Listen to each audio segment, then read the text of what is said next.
Hey, what's up? This is Chosen, and this video is going to be a champion guide for one of the best rares in the game, and that is Frozen Banshee. So let's get into it.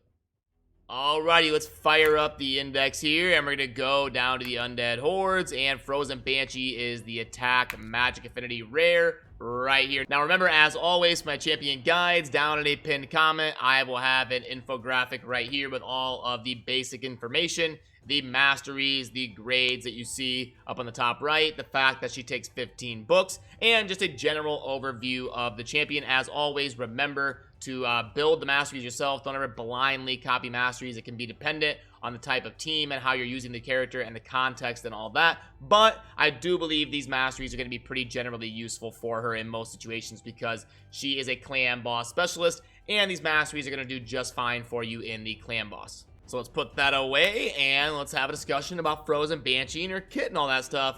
So first of all, I think Frozen Banshee, I think they hit a home run on designing this champion for the most part because she's got a very clear role in the game that she does very well, but the trade-off is she's not very useful in other areas of the game. So super good at one thing, the trade-off is not very good at other stuff.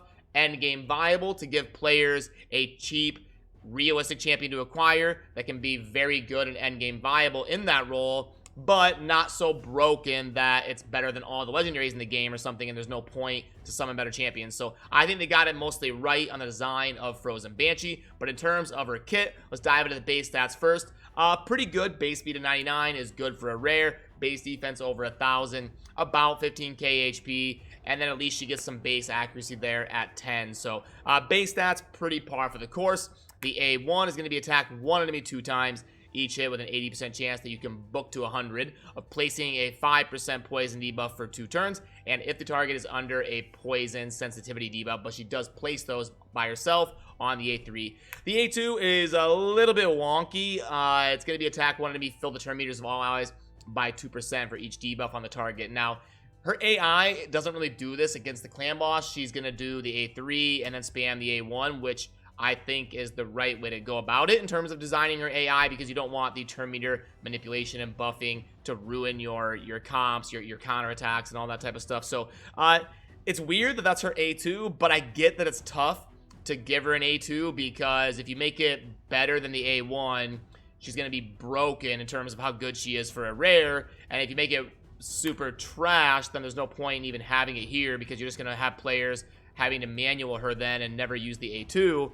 So I get it. It's tough to slot in an A2 for her. Maybe it should have just been a passive or something, like she increases 10% more damage against enemies under poison debuffs or something. So I would change the A2 to just a passive skill because it's really tough to fit it in with her design, and then just give her the A1 and the A3 and call it a day, along with her aura of 35 accuracy in all battles, which is pretty cool. And then that A3 does place a poison sensitivity, which is great. Frozen Banshee is a newer rare in the game, and she came out kind of coinciding with poison sensitivity being added to the game. That debuff has not been around forever, so it came out about 7 or 8 months ago. It was added to Raid. So yeah, really cool rare champion and definitely endgame viable. I've got a couple things I want to show you from my testing. So first of all, here is a damage comp that I used Frozen Banshee in, and look at that. She actually out-damaged Dracomorph, who is thought to be the best DPS in the clan boss. Now,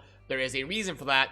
This is a double counterattack comp, and Frozen Banshee is ridiculously good if you can keep a permanent counterattack because her A1 places a ton of poison. As you can see, if I drop this off, if I pop that down and go to the A1, we've got attack one enemy 2 times, and then if you've got her booked, each hit is going to be placing poison, and if you're counterattacking constantly, she is just going to keep a ton of poisons up. So she is amazing in counterattack compositions. As you can see here in this fight, she actually outdamaged who is thought to be the best clan boss DPSer in the game in Dracomorph. But I also use Frozen Banshee in my unkillable composition depending on the affinity, and let me show you how that shaked out. Okay, so here we go. Shook out, shaked out. Don't know which one I'm supposed to say there. But anyway, here is the unkillable comp, and you can see here, this is a 2-key Ultra Nightmare comp featuring a rare champion in Frozen Banshee. Now, you can see without the counterattack permanently up, I've only got the Skull Crusher. Frozen Banshee starts to fall behind the Dracomorph. But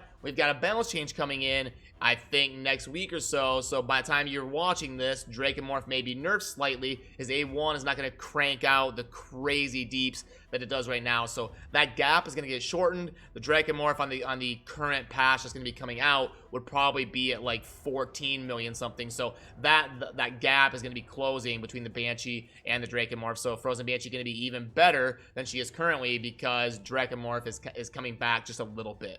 But now let's head on over to the Frozen Banshee I've got on my account, and we will dive into the gearing process, the masteries, the booking, and all that type of stuff.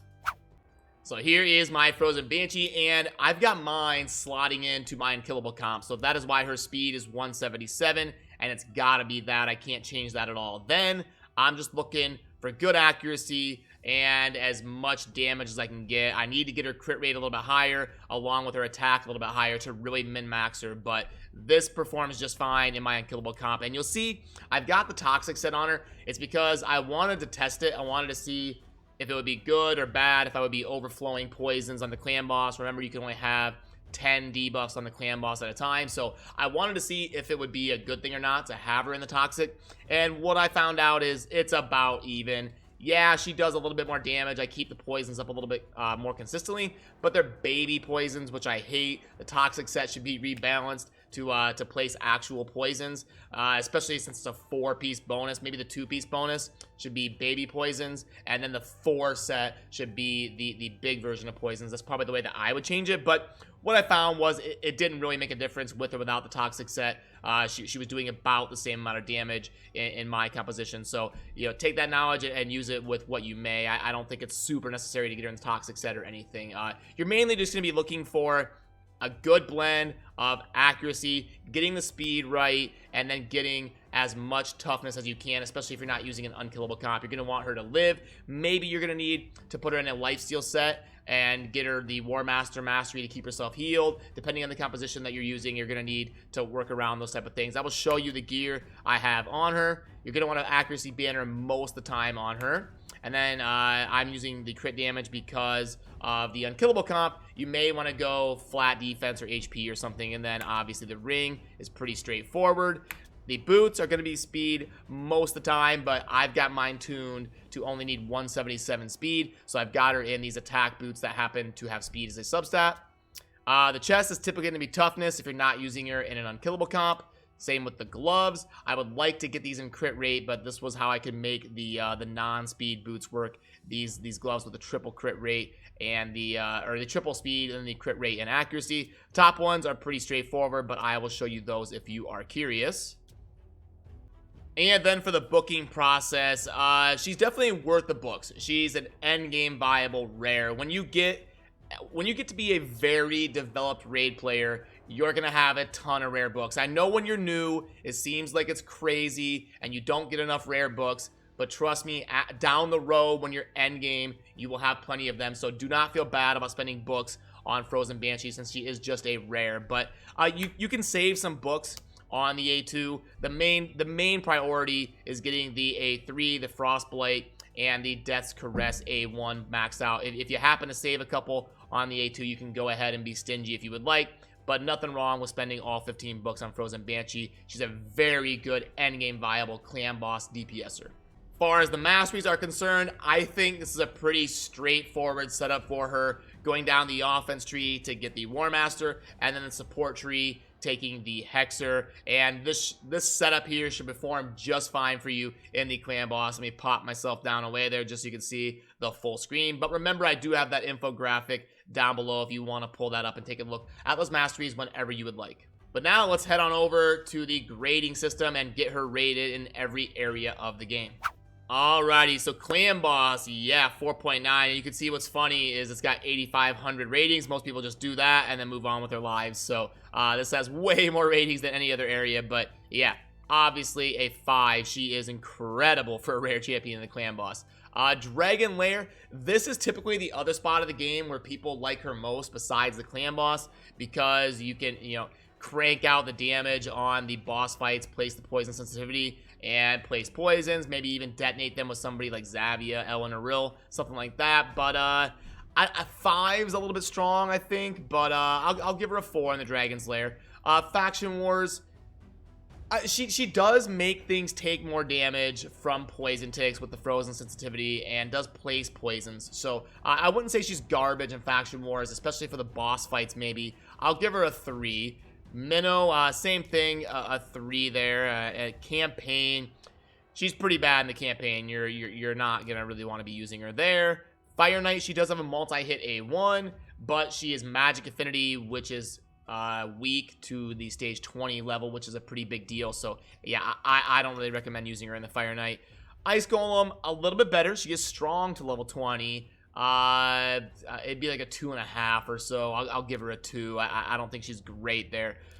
She's not good in the arena. You're not going to be wanting to use it. You're not going to want to use, like I said in the beginning of the video, the trade-off of her being an endgame viable, ridiculous rare in the clan boss is she's not super great in other areas of the game. So yeah, you're not going to be one taking her in the arena offense and defense. I'm going to give her a 1 on both of those. Spider also, nope, not going to be good there. Spirit Keep, I can't think of a mechanic other than being strong affinity that would really be great. So we'll go 1s and 2s on those.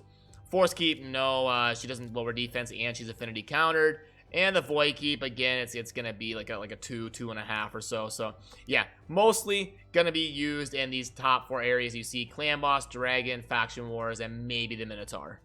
So let's get those submitted, and let's have a little discussion about Frozen Banshee as we wrap up here. I will go ahead and pull up that infographic just to give you something to look at while we kind of conclude here. But yeah, Frozen Banshee is a really well-designed rare. Like I said, I'm glad they added her to the game. I think it's great to give players a more realistic option to contribute to their clan and do great in the clan boss. Nothing wrong with having really good champions in PvE. It's not like it's shaking up the meta in PvP or screwing over other players or something. I think it's great to add rares to the game that perform really well in the clan boss so people feel like they can contribute to their team and do a good job for their clan. So definitely, if you've got Frozen Banshee, you should think about building her. She's worth a 6 star. She's worth all of the books. You're going to want to get her the War Master Mastery and start cranking out those deeps against the clan boss. So yeah, let me know what you think down in the comments. And as always, thank you for watching. Have a good rest of your day. Peace.